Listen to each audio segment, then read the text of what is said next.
Selamat pagi pemirsa, selama 15 menit ke depan, Anda akan bersama saya dan Angela Di Virgio dalam acara West News, membahas berita aktual dan terpercaya. Media bukanlah kata yang asing lagi didengar oleh kita semua. Media sangat melekat dengan kehidupan masyarakat, namun secara tidak sadar media membawa banyak pengaruh yang signifikan terhadap manusia.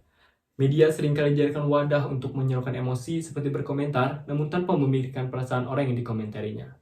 Dengan pengaruh media, masyarakat cenderung memiliki tingkah laku yang mulai melenceng dari nilai moral dan nilai kemanusiaan yang mereka miliki. Contohnya, kasus-kasus yang menimpa penyandang disabilitas ini. Mereka digunakan sebagai objek lelucon untuk memenuhi kebutuhan humor masyarakat. Dapat kita lihat dari tindakan tersebut, jelas-jelas media menghilangkan sisi moral dan keadaban sebagai manusia yang hidup berdampingan dengan manusia lain. Mirisnya, kasus ini seringkali terjadi dan dianggap sebagai perilaku normal oleh beberapa pihak.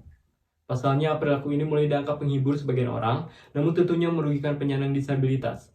Maka dari itu, mari kita dengarkan Ujung Sultan yang sudah terhubung dengan pihak terkait dan melakukan wawancara. Selamat siang pemirsa, saya Ujang Sultan dari West News. Hari ini kita akan membahas sebuah isu yang marak terjadi di media sosial, yaitu perundungan atau bullying terhadap anak disabilitas. Baru-baru ini viral di media sosial sebuah video anak disabilitas yang mendapat komentar bullying di media sosial. Video tersebut menuai kecaman dari banyak pihak dan menjadi pengingat bahwa perundungan terhadap anak disabilitas masih sering terjadi. Menurut data dari garutplus.id, kasus kekerasan terhadap anak disabilitas yang relatif cukup tinggi dalam 3 tahun terakhir ini. Perundungan ini bisa berupa kekerasan fisik, verbal maupun emosional. Dampak perundungan terhadap anak disabilitas bisa sangat parah. Anak-anak yang dibully bisa mengalami depresi, kecemasan, trauma, dan bahkan bunuh diri.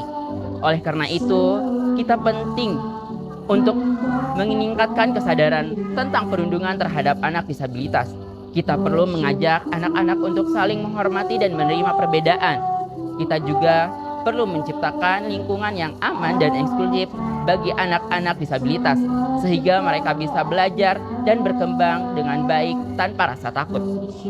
Baik, sekarang sudah bersama dengan Ibu Guru dari Sekolah SLB ini bersama Ibu Nesya. Mungkin Ibu kita langsung bertanya aja ya. Gimana nih? Kita mau menanyakan tanggapan Ibu terhadap maraknya perundungan terhadap anak disabilitas di media sosial itu gimana menurut Ibu? Menurut saya miris sekali ya, karena memang anak-anak disabilitas ini sering menjadi subjek bully. Sebetulnya tidak hanya untuk anak-anak disabilitas ya, miris sekali. Bangsa kita ini, kalau boleh saya bilang, sekarang itu krisis karakter, krisis etika, krisis sopan santun. Bukan hanya untuk anak-anak disabilitas, tapi juga untuk anak-anak pada umumnya juga memang pembulian ini sering terjadi. Apalagi di media-media digital sekarang ya. Banyak sekali bully terhadap bukan hanya anak-anak disabilitas sebetulnya. Dan Indonesia ini justru malah menonjolkan hal seperti itu ya. Bahkan menurut beberapa riset, Indonesia ini menjadi negara di ASEAN negara pertama yang paling tidak suka. Saya kira ini wah miris sekali ya. Apalagi untuk anak-anak disabilitas yang memang yaitu tadi sering menjadi subjek. Nah, makanya saya pikir dengan banyaknya kasus-kasus bully di media sosial, apalagi di media sosial, karena memang sekarang lebih luas ya jaringan-jaringan, bukan hanya anak-anak, orang dewasa, bukan hanya anak-anak, dan sering di media sosial tuh karena lebih berani, karena memang tidak ketemu langsung kan, tidak ketemu langsung, jadi bully-bully seperti itu sering marak terjadi. Kan miris sekali ya.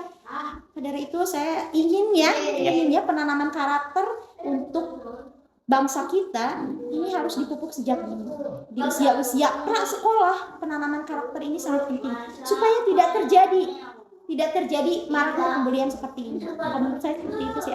Oke, ini ada satu pertanyaan lagi Ibu. Ini bagaimana menurut Ibu yang sikap yang ditampilkan apabila melihat anak disabilitas baik di media sosial ataupun di kehidupan sehari-hari gitu Bu?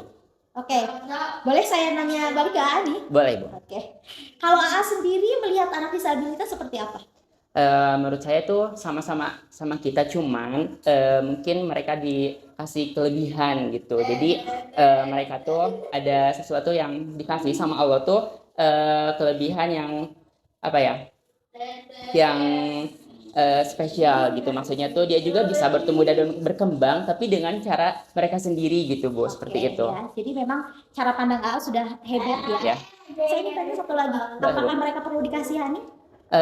Menurut saya nggak perlu sih Bu, karena mereka juga tadi sudah dibilang gitu bisa bertumbuh dan berkembang secara mandiri gitu ataupun secara dia sendiri gitu Bu, seperti itu. Tuh, jadi menurut saya ketika kita menemukan anak-anak disabilitas, perlu mengasihani mereka? Tidak. Tapi apa yang perlu kita lakukan? Berikan mereka hak-hak sesuai dengan hak yang melekat pada diri mereka sebagai manusia. Intinya adalah memanusiakan manusia. Apa saja hak yang harus mereka dapat? Ya, tadi, hak pendidikan gitu ya, hak kehidupan yang layak, dan hak-hak yang lain yang kita dapat. Angka ketika kesini menyapa saya dengan baik, ya kan? Iya. Selamat pagi Bu, boleh wawancara hari ini? Nah, itu pun yang harus ditampilkan untuk anak-anak disabilitas. Sapa mereka juga berhak untuk mendapatkan senyum salam sapa ya. Tapi banyak yang mengira, itu mah anak ABK, gak usah disapa. Jadi sebetulnya berikan mereka hak-hak yang melekat pada diri mereka sebagai manusia. Itu kalau menurut saya. Baik, mungkin itu adalah penyampaian dari Ibu Nesya selaku guru dari Sekolah SLB Negeri di Kabupaten Garut. Mungkin cukup sekian ya. Terima kasih Ibu atas tanggapannya ataupun penyampaiannya ini. Semoga bisa bermanfaat buat kita semua dan teman-teman juga semoga bisa menormalisasi kita tuh sama-sama gitu sama anak-anak disabilitas itu. Jangan ada lagi perundungan ataupun bullying terhadap anak disabilitas. Mari kita bersama-sama melawan perundungan terhadap anak disabilitas. Kita bisa mulai dari diri kita sendiri dengan menjadi orang yang ramah dan inklusif. Terima kasih atas perhatiannya. Saya kembalikan Gerald di studio. Baik, terima kasih kepada Ujang Sultan dan narasumber yang sudah memberi pemaparan mengenai disabilitas. Dan saya berharap penuh sebuah etika dalam bermasyarakat, etika saling menghargai, dan toleransi tidak terhapus begitu saja karena sebuah pengaruh dari media. Saya berharap juga masyarakat tidak memandang sebuah perundungan sebagai suatu kebiasaan normal dan bersikap acuh tak acuh terhadapnya. Setelah pemaparan tadi, kita menjadi tahu bahwa menghargai sesama merupakan tindakan yang sangat penting dalam menjalani kehidupan sebagai manusia. Saya dan Gerald Virgio undur diri. Terima kasih sudah menyaksikan West News. Sampai jumpa dan terima kasih.